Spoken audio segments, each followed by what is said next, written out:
Di mana titik tidak masuk akalnya? Di mana titik tidak masuk akalnya? Di mana titik tidak masuk akalnya? Sedap, dap, dap. Hai guys, gimana? Masih epic abadi? Nah, untuk menambah emosi kalian akibat lustre, kali ini gue mau upload film Azabnger yang tentunya akan menambah keburikan di mata kalian serta emosi yang meningkat drastis. Tapi sebelum itu, gue mau ucapin banyak terima kasih kepada 3 pentolan begundal ini yang sudah meng-giveaway-kan uangnya untuk beli Insto. Oke, makasih ya Bang, Kanzaki, Animasi Man, dan Indra Kesemutan. Dan tanpa berbacot ria lagi, mari kita gaskan. Film yang mencerminkan kehidupan seorang koruptor dibuka dengan rapat para KG. Di sana ada Dirga Hayu, istrinya bernama Astin dan temannya bernama Ali, yang kala itu menawarkan Dirga untuk proyek pembangunan pesantren. Nah, tanpa pura-pura menolak seperti ketika dikasih uang oleh nenek, si Dirga langsung saja menerima proyek tersebut. Tapi... Ani!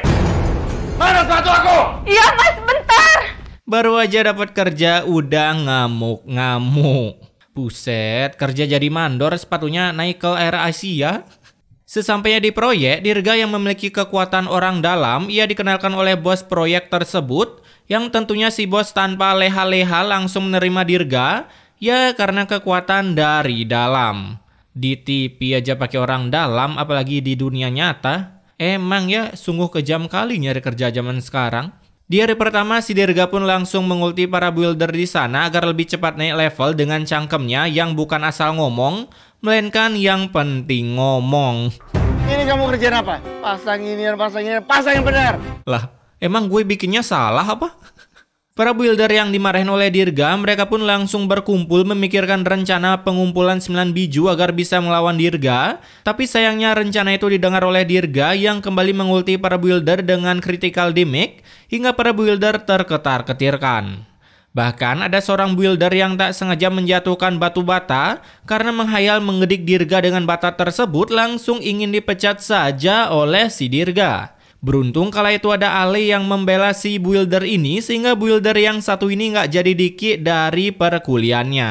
Karena gagal mengekik builder, Dirga pun marah-marah ke Ali akibat Dirga menganggap Ali ingin menjatuhkan harga diri Dirga di depan buildernya.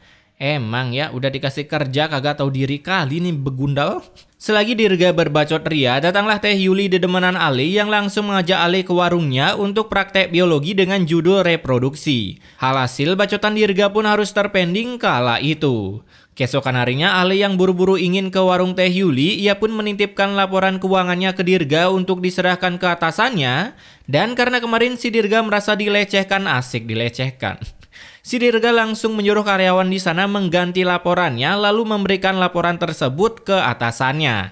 Alhasil si bos pun mengira Ali telah korupsi untuk membuat warung Teh Yuli di puncak. Jadinya di hari itu juga Ali langsung disemprot dengan berbagai kata-kata tutur rahayu dan diakhiri dengan ulti yang ingin Ali balas menggunakan kata-kata kebun binatang. Sekarang kamu saya pecat tanpa pesangon sepeser pun. Aneh ya, di setiap sinetron tuh kenapa setiap ada masalah orang yang nggak salah cuman bisa pelangah pelungu. Nah, saat di luar, barulah cangkem dan otak si Ali bisa berfungsi karena mengetahui Dirga yang memalsukan laporan keuangannya. Namun ketika ingin menggedik si Dirga, Dirga pun dengan gampang mengkonter serangan tersebut. Keesokan harinya, Mau saya naikin 2 kali lipat, ini ada bonusnya. belum kerja sebulan, gaji udah naik 2 kali lipat. Kurang enak apa hidup di semesta azab cuy. Saat di rumah, Dirga pun menghitung gajinya yang padahal belum kerja sebulan, lalu merasa uang itu kurang, ya namanya juga manusia selalu minta yang lebih.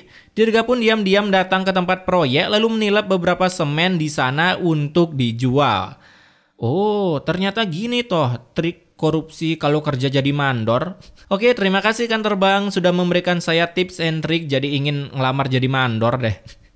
Nah, besoknya dengan cangkem yang lamis, si Dirga langsung bilang semennya habis. Dan mungkin ini bos nggak pernah belajar RAB, jadinya ia dengan enteng memberikan uang segepok untuk beli semen. Bisa-bisanya jadi bos nggak tahu RAB. Uang itu pun kemudian dibelikan semen yang paling murah yang mungkin tanah liat. Lalu sisanya dibelikan motor. Kok bisa uang beli semen sisanya dipakai beli motor? Nah, istrinya yang merasa uang itu adalah uang babi. Ia pun sampai ke bawah mimpi di mana ketika pesantren itu sudah jadi, baru aja beberapa bocil FF login ke sana, mereka langsung disambut dengan airdrop berupa batu bata yang jatuh dari atas, menimpa mereka bahkan sampai membuat anak Astin di-delete dari kehidupan. Bangun dari mimpi itu, si Astin makin curiga dengan suaminya hingga anaknya yang baru pulang sekolah langsung dipeluk sama si Astin akibat bermimpi anaknya tergedik batu bata. Kemudian di tempat kerja si Dirga, ia pun menyuruh buildernya untuk beli bahan-bahan yang murah dan percakapan itu dilihat oleh istrinya langsung. Buset, ada suara tikus. Tapi ya pada ya karena si Astin belum menjadi entitas terkuat di bumi yaitu Mama, Dirga pun dengan gampang mengulti Astin menyuruhnya pulang dan bersantui di rumah. Lah, ultinya kok baik?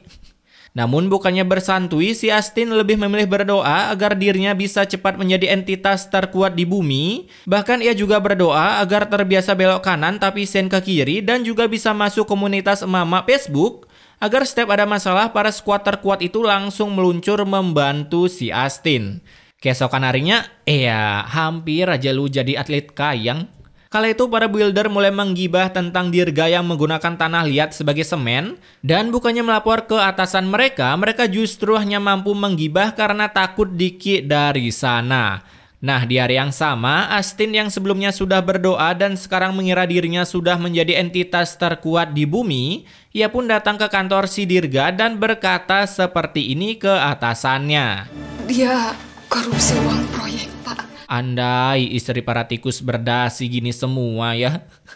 Dirga yang melihat itu, ia pun langsung menggenjutsu bosnya sehingga dengan bahlulnya berkata seperti ini. Semenjak beliau di sini, semua proyek berjalan dengan lancar. Setelah berhasil menggenjutsu bosnya, si Dirga langsung menarik Astin keluar lalu melotot mencoba menggenjutsu Astin. Tapi Astin dengan sigap langsung membalikan genjutsu itu dengan melotot balik ke si Dirga. Kok jadi ajang melotot-melotot? Nah, ketika berjalan pulang, si Dirga pun bertemu dengan Teh Yuli dan langsung memamerkan uang segepok untuk membeli cinta milik Teh Yuli. Asik. Kamu mau ini gak? Aku mau kamu putus sama Benny dan jadi pacar aku. Nah, ini solusi alternatif buat kalian para jomblowanto dan jomblowati. Kalau mau cinta, ya tinggal siapin duit aja, simple kan? Kala itu tentunya Teh Yuli mau-mau aja dan langsung membawa Dirga ke warungnya untuk Di sisi lain ada Ale yang baru aja gagal keterima kerja. Ya gimana nggak gagal, lihat noh. Ngelamar kerja pakai sandal. Lu mau ngelamar kerja apa kerja kelompok? Lalu Ale pun tak sengaja bertemu dengan si begundal Dirga, yang dimana Dirga dengan bangganya mengenalkan Yayang barunya ke Ale. Yaelah, dapat bekas doang bangga. Dan tentunya kala itu Ale nggak sakit hati karena nggak punya kerjaan itu lebih sakit ketimbang nggak punya pacar. Asik, bener nggak? Bener nggak? Ketika bekerja, Dirga pun lagi-lagi memberikan builder ini uang tutup cangkem agar tak membeberkan rahasianya. Lalu tak lama kemudian datanglah istri si builder dan berkata seperti ini. Gara-gara abang sering korupsi, anak kita sekarang sakit keras. Lah, apa hubungannya? Tapi untung sih sampai nggak koma Nah, mendengar kata-kata itu dari istrinya, si builder pun bisa-bisanya mengurungkan niatnya untuk korupsi. Wah, patut dicontoh ini. Andai semua orang gini ya, habis dengar nasihat istri. Setelah istri builder datang, kini giliran istri si begundal Dirga yang datang menasihati si Dirga, tapi tentunya damage nasihat itu tak seberapa, hingga si Dirga pun tak sengaja menyebut Azab passwordnya. Aku nggak takut sama Azab. Hingga kode password itu didengar oleh Iyudora. Nah, setiap hari istrinya pun tak henti-henti menceramai si Dirga sampai membawa anaknya ke proyek, di mana calon skuad FF ini masuk diam-diam ke dalam proyek hingga sebuah airdrop berupa batu bata menimpa anak mereka. Buset, warna batu batanya beda banget ya. Alhasil ya tentunya dong bocil FF ini harus terdelete kan akibat tertimpa airdrop yang berisi senjata untuk menggedik bapaknya.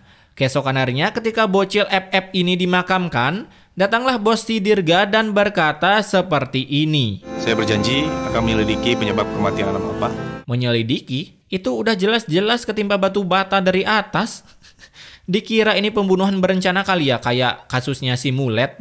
Saat pulang dari pemakaman, mereka berdua ini mulailah adu cangkem dan akibat anak yang terbenatkan itu, si Dirga pun meminta cerai ke istrinya. Karena sekarang sudah ada Teh Yuli yang siap menemaninya praktek biologi. Asik.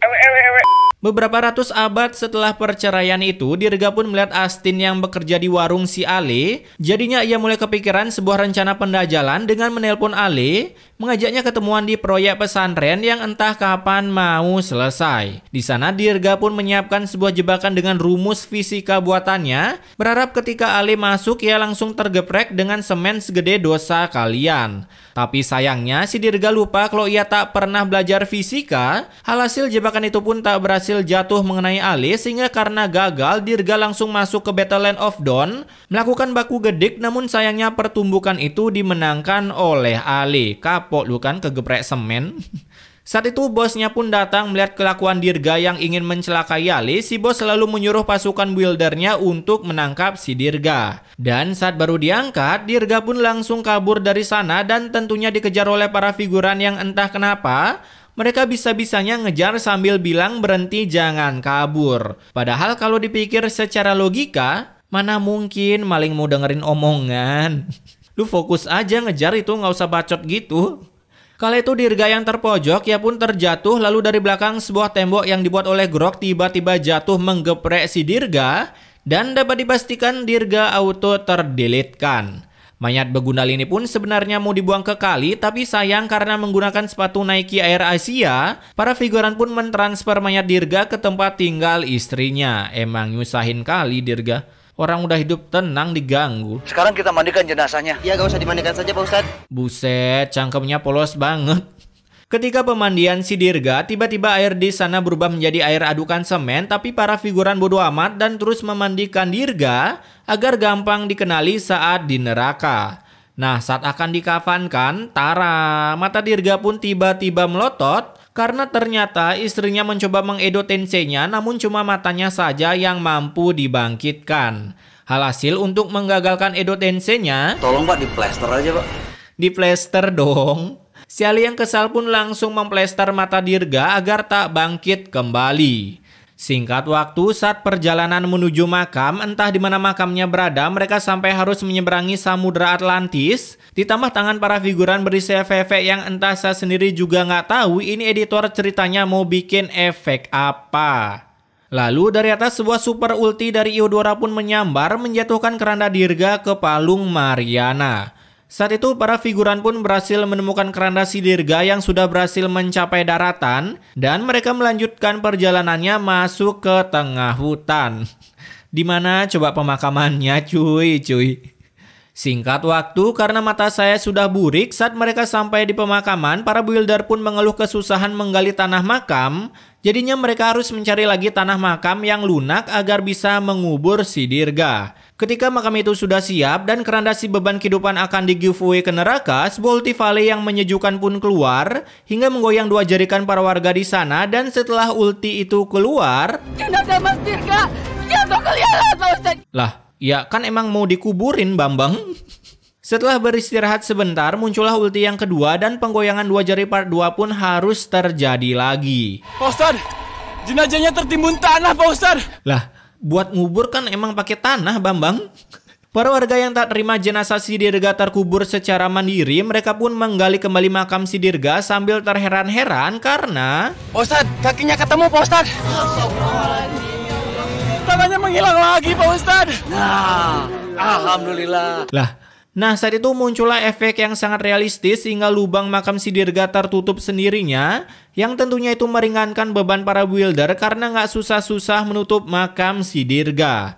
Tapi coba deh kalian denger ini. Kita harus kuburkan almarhum dengan layak. Meanwhile, Pak Ustadz, kuburannya rata sama tanah Pak Ustadz. Itu biarlah. Gagal GB pahala dong.